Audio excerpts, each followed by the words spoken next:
Beberapa negara ramai-ramai masuk ke dalam jebakan hutang Cina, Brad. Lalu bagaimana dengan Indonesia sendiri? Apakah berpotensi untuk bernasib serupa?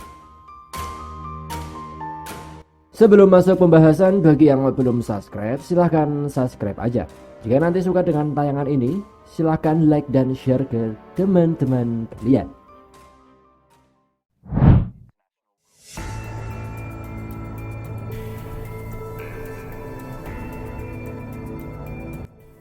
Jebakan hutang Cina saat ini kian santer dibicarakan. Penyebabnya karena beberapa negara akhirnya harus terjebak dalam besarnya hutang tersebut, hingga mengganggu kondisi ekonomi bahkan kedaulatan negara mereka. Belum lama ini terjadi pada negara Sri Lanka, friend. Mereka saat ini tengah menghadapi krisis ekonomi dan terjadi kerusuhan yang cukup meluas, friend. Mulai dari penjarahan, demonstrasi di mana-mana, dan diprediksi Sri Lanka ini bakal mengalami bencana kelaparan karena sangat sulit mendapatkan bahan pokok dan energi saat ini.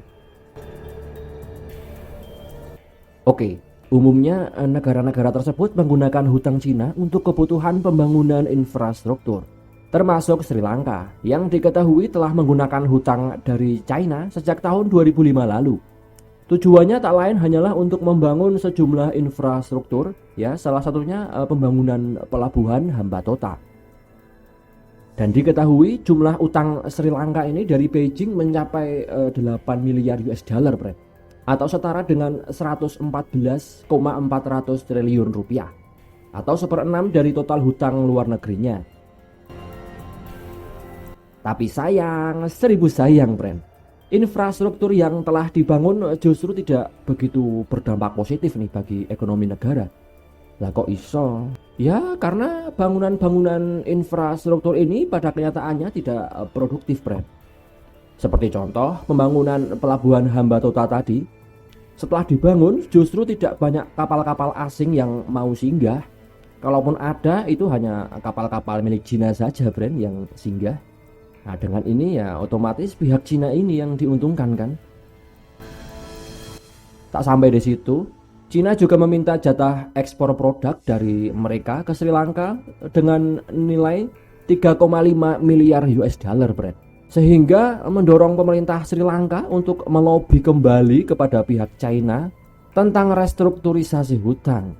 Nah loh ya kan ketika sudah terlanjur hutang akhirnya bingung sendiri, Tapi kabar terbaru dari CNBC Indonesia menyatakan bahwa lobi kepada China ini dinyatakan gagal, Alhasil mereka ini sekarang tengah menghadapi krisis terbesarnya ya sejak negara ini merdeka pada tahun 1948 lalu. Bahkan permasalahan ekonomi yang mereka alami saat ini telah menjalar ke segi politik, Wah ini kalau sampai masuk ke ranah politik ya ini ya berbahaya, Ya ketika suatu negara tidak bisa membayar hutang ya otomatis kan kedaulatannya itu lama-lama ya bisa diambil alih kan, ya. Selain itu juga negara Sri Lanka ini kan negaranya kecil gitu loh. Jadi kalau sudah masuk jebakan Batman ya secara tidak langsung Cina juga bisa mengobok-obok,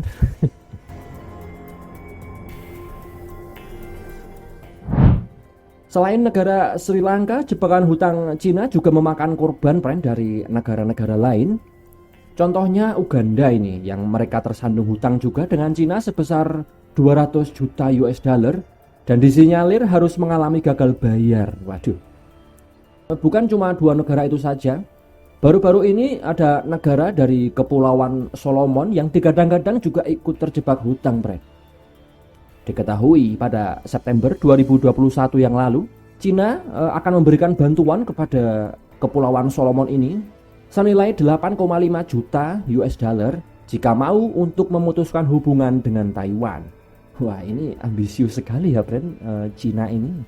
Ya tahu sendiri kan, Taiwan itu kan memang wilayah yang masih ingin direbut kembali lah oleh Cina. Dan hal tersebut sesinkron dengan juru bicara Kementerian Luar Negeri Taiwan, Johnny Oh, yang mengatakan ekspansi Cina ke wilayah Pasifik membuat banyak negara terperangkap dalam jebakan hutang. Infrastruktur megah yang dijanjikan Cina harus dibayar dengan kedaulatan, Kalau sampai terjadi konflik militer di area ini, ya Indonesia pasti akan terseret juga. Ya semoga saja peperangan di kawasan Asia Pasifik ini ya tidak terjadi ya, Bren. Nah, lanjut.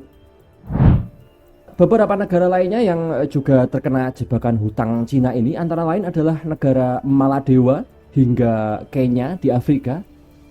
Menurut sumber dari BBC, Bren, ketika memberikan hutang-hutangnya ke negara lain, Cina ternyata menerapkan skema Belt and Road Initiative atau BRI, atau biasa orang Indonesia menyebutnya sebagai proyek obor ya, One Belt One Road. Dan skema ini merupakan skema infrastruktur multi-triliun dolar Amerika Serikat yang diluncurkan oleh Presiden Paman Jinping ya pada tahun 2013 lalu. Skema ini melibatkan inisiatif pembangunan serta investasi yang membentang dari Asia, Eropa, dan sekitarnya, Bren. Bisa dikatakan bahwa proyek obor ini adalah salah satu kebijakan pemerintah Cina yang sangat ambisius, Bren, untuk menguasai dunia. Dengan ini, mereka dapat menancapkan pengaruhnya dalam sisi ekonomi yang luas dan menyeluruh pada aspek pembangunan infrastruktur di seluruh negara yang dilewati oleh jalur tersebut. Pertanyaannya, Bren, apakah Indonesia juga masuk ke dalam jebakan Batman Cina ini, Bren? Nah, kali ini kita urak-urak dan kita obok-obok, Bren.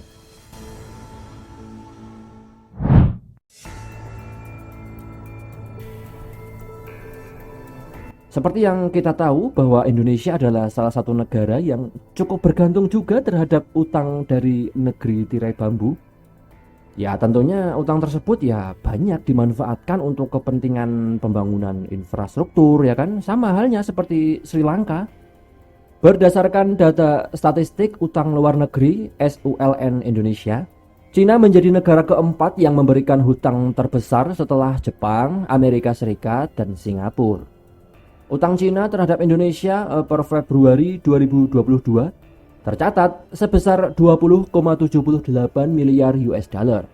Angka tersebut naik menjadi 0,76% dari bulan sebelumnya. Sementara di periode yang sama, utang Indonesia terhadap Amerika Serikat malah turun menjadi 0,22%. Begitupun terhadap Singapura juga turun 0,75%. Dan juga terhadap Jepang yang turun 0,91%. Sementara ini jika dilihat dari segi mata uang ya, dolar Amerika Serikat masih mendominasi hutang luar negeri Indonesia, yakni sebesar 275 miliar US dollar per Februari 2022. Tapi permasalahan hutang ini bukanlah hal yang bisa dipandang sebelah mata ya, Bren. Tidak hanya berbicara dalam lingkup negara sajalah, akan tetapi kita sebagai individu juga perlu memperhatikan permasalahan hutang piutang. Apakah keputusan itu untuk berhutang memang sudah tepat apa belum? Atau langkah berhutang hanya untuk kebutuhan konsumtif belaka? Ya kalau bisa ya dihindari, Bren. Masa mau makan harus hutang? Pertanyaan selanjutnya, perlukah Indonesia ini khawatir terhadap utang Cina? Jika dilihat secara angka ini, Bren, utang Cina terhadap Indonesia tidak lebih besar sebenarnya dari Singapura, Jepang, dan Amerika Serikat. Akan tetapi, tren penambahan hutang terhadap negara beribu kota Beijing ini malah mengalami peningkatan. Tentunya hal ini perlu diwaspadai. Nah lo, utang Indonesia ke Amerika dan Jepang kan masih lebih banyak. Lah kok kenapa mesti Cina yang diwaspadai? Ya bukan begitu juga maksudnya, Bren. Mau utang ke Amerika atau ke Malaysia mungkin tetangga kita, utang itu ya tetaplah hutang. Jika dibiarkan dalam jangka panjang ya tentu sangat berbahaya, terutama untuk kedaulatan negara, Bren. Seperti halnya yang sudah dibahas tadi di awal ya, apa yang terjadi pada negara Sri Lanka serta negara-negara lain sudah sepatutnya bisa menjadi peringatan lah bagi Indonesia. Sementara di sisi lain, dalam keterangan pada website resmi Kementerian Keuangan, pemerintah akan terus menjaga kebijakan fiskal beserta defisit APBN sesuai dengan peraturan perundang-undangan. Pemerintah juga berkomitmen bahwa pengelolaan hutang akan terus dilakukan secara prudent dan profesional. Ya, ya, ya, ya, ya. Ya, semoga saja apa yang dibicarakan oleh para pejabat negeri ini benar adanya ya, Bren. Bukan hanya omong kosong di depan, tapi di belakang malah menjilat oleh para taipan sembilan naga. Bercanda. Nah, bagaimana Bren pendapat kalian terkait hutang Indonesia ke Cina? Atau utang kalian sendiri yang masih punya tanggungan di bank pengkreditan swasta bertenaga Revo 110 cc ini, Bren? Silahkan baku hantam di kolom komentar.